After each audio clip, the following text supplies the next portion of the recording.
A security guard who shot and killed a man at a Battle Creek bar won't be facing any criminal charges. The Calhoun County prosecutor declining to authorize those charges late tonight, even though Battle Creek police actually recommended back in December that charges should be filed. News Channel 3's Andrew Feather is live in Battle Creek to explain the prosecutor's decision. Andrew. Yes, Eric and Andy. Cricket Club security guard Adam Yancer says he killed 29-year-old Xavier West in self-defense. Now, Calhoun County prosecutor David Gilbert's 15-page opinion says he can't disprove the claim beyond a reasonable doubt and that a conviction was unlikely. West's family tells me they see the decision as a miscarriage of justice. Exactly 2 months after a security guard shot and killed 29-year-old Xavier West at the Cricket Club in Battle Creek, Calhoun County prosecutor David Gilbert announcing no charges will be filed. My heart. My heart just dropped. Like, how? I need explanations. I want an answer. Video shows Adam Yancer in orange on the ground inside the Cricket Club when he fires 2 shots. Gilbert's opinion says video and interviews with witnesses found West was punching Yancer when he was shot. West's mother, Nikisha, says she was at a loss for words when she heard of the prosecutor's decision. And the only thing I want is justice for him to give me some type of peace in my family. Amen. I don't know what else to say, but everything that happened was wrong in this situation, and he needs to be held accountable. Following its investigation, Battle Creek police recommended charges for Yancer. In a statement, Police Chief Jim Blocker says, quote, "I respect the work of our prosecutor and the effort his team placed into this complicated case. Out of respect for the family, others involved in the incident, and our greater community, I have requested the Michigan Attorney General's office review this case and its findings." And all I want is justice for my son. That's all I ask. I am sick every day. I can't sleep. I can't eat. I can't do anything but cry. I'm tired. Yancer's attorney praised the prosecutor's decision, saying, quote, "We believe that Mr. Gilbert's decision is not based in fear, prejudice, or any bias. We believe it is fact-based, and we applaud Mr. Gilbert for standing up for the law." Witnesses and employees both say fights were breaking out on the Cricket Club's second floor before the shooting. Now, according to Gilbert's opinion, police and firefighters counted more than 900 people exiting the bar that night. That is more than triple what they say they believe the state's limit is. COVID-19 continues to disrupt school districts all over West Michigan. Tonight, some at Three Rivers Community Schools are now learning virtually again. Yeah, well, Pennfield schools have implemented a mask mandate to stop the spread. News Channel 3's Trish McCauley joins us in Calhoun County to tell us why there's now a debate over universal masking that school leaders say was voted on by parents. Pennfield schools let parents and school staff decide by voting for or against universal masking.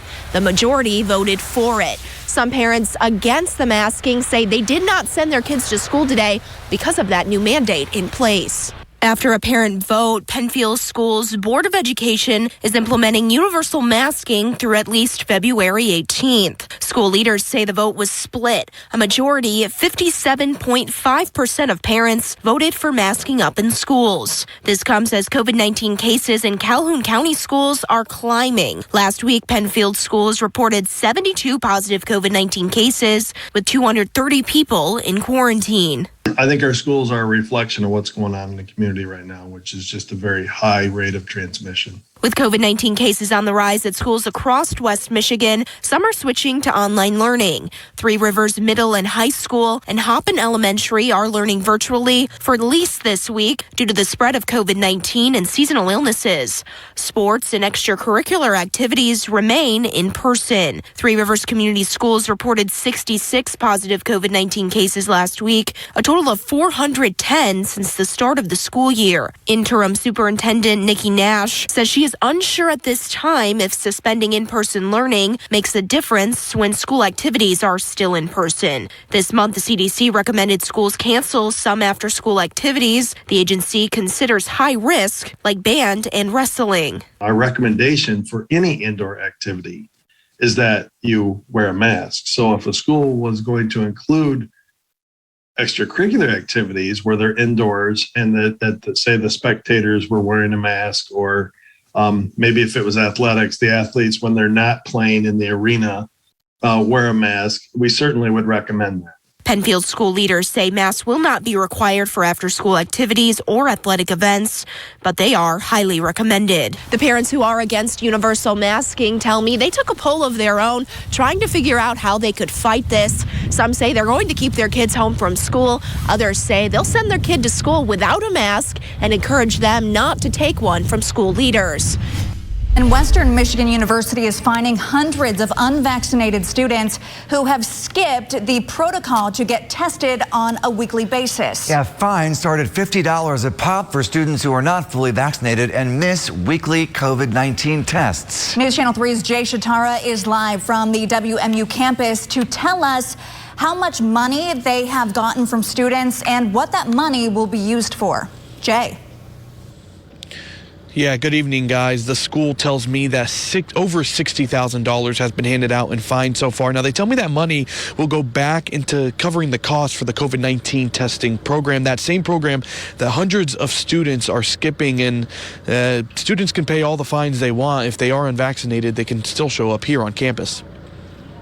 Some WMU students will have to pay more than just their tuition this semester. The university's COVID-19 policy says students who are not vaccinated and boosted must get tested for COVID-19 each week. A missed test results in a fine. $50 for the first 5 strikes, then $100 for every missed test after that. According to WMU, a student who owes more than $300 in fines cannot register for any new classes. There are some instances where it's a little bit inconvenient for students, like per week and stuff, but I think that's kind of like the best way to do things. In the first week of the spring semester, WMU says it fined 678 students for missed COVID tests. In week 2, the number drops to 523 students who got hit with fines. A university spokesperson tells me some students have already been fined twice. We've been in the pandemic for nearly 2 years now.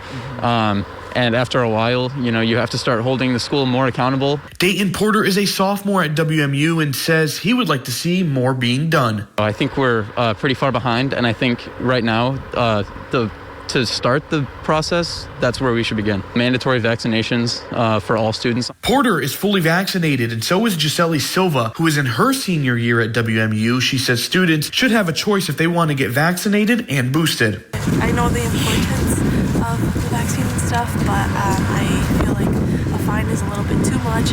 Obviously, everyone has their own opinion and their own choice. WMU's COVID-19 dashboard shows over 300 students getting tested per day. On average, the school saw about 26 new cases of COVID-19 a day in that time frame. The school did update its isolation policy just about a week ago, and it tells me that, or in the letter to students, it says that if you do test positive for the virus, you do have to quarantine and isolate for 10 days. If you are unvaccinated and come into contact with someone who tested positive, in other words, a close contact, you do have to isolate and quarantine for 5 days.